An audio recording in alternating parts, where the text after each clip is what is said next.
Kalau CPO sebetulnya demand memang udah, cepet ya recover-nya. Jadi, kalau CPO kan relatif apa, tidak terlalu, terpengaruh ya dari Mhm. sisi permintaan. Kemarin terpengaruh karena masa lockdown aja, jadi transportasi distribusinya terganggu, tapi kemudian cepat recover. Sekarang pun sudah sangat tinggi ya di atas 900. Saya sebetulnya nggak expect sampai setinggi ini dan banyak Mmm, pelaku pasar mhm.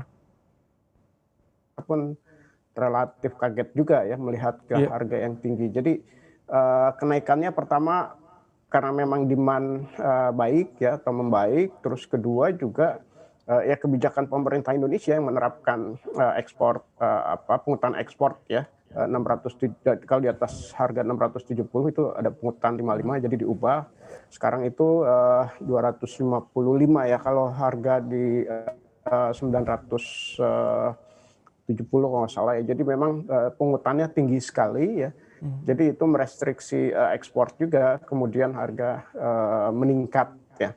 Nah ke depan saya pikir ada kemungkinan terkoreksi juga ini ya untuk, CPO karena overshoot juga sama ya. Kita Oke. expect sih bisa ke 700-an.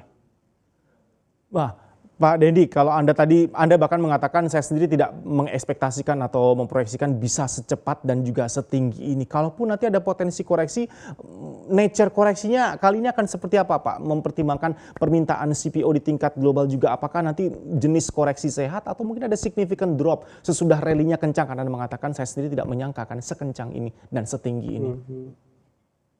Mungkin koreksinya relatif, smooth ya, Mmm, karena ini kan faktornya dari market ya, jadi iya. nggak drop kenceng, tapi mungkin pelan-pelan ada koreksi.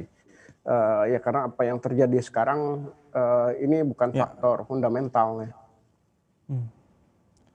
Mempertimbangkan sejumlah sentimen dan juga situasi yang berkembang, outlook permintaan akan CPO dari Anda, Pak Dendi?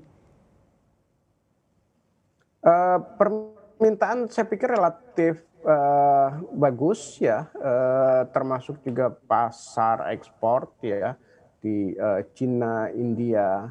Tapi mungkin yang jadi pertanyaan itu, potensi demand dari, biodiesel ya. Ini nih yang saya pikir relatif, berisiko kemungkinan lebih rendah karena harga minyaknya kan, jauh di bawah ya, di bawah Mhm. 60-an, masih, ya 55, 56 gitu ya. Sementara CPO-nya tuh sudah tinggi sekali, ini kan implikasinya harus ada subsidi yang makin besar ya. Kalau Mmm. subsidi makin besar berarti butuh dana yang makin besar, jadi target produksinya pun kemungkinan besar akan, lebih rendah. Melihat situasi dan kondisi perkembangan ekonomi negara-negara tujuan utama ekspor CPO, sentimen apa yang kira-kira masih bisa mengerek positif perjalanan harga CPO dan mendorong harga CPO masih rally di 2021? Saya pikir, demand relatif, stabil, itu saya pikir yang jadi faktor positif yang mungkin, ya tidak akan membuat harga turun ya, tapi kalaupun terkoreksi itu karena self mechanism akibat, Mhm. overshooting ya. Kemudian juga saya pikir, ya pengaruh quantitative easing ya Mhm. di, Amerika, terus, pelemahan US dollar dan kenaikan harga komoditas, minyak nabati lain ya Ya. seperti, kedelai ya, itu kan trennya naik karena mereka ada masalah di produksi juga, itu juga mempengaruhi harga CPO. Install aplikasi kami CNBC Indonesia di Google Play Store dan App Store untuk mengikuti perkembangan terkini berita bisnis dan ekonomi.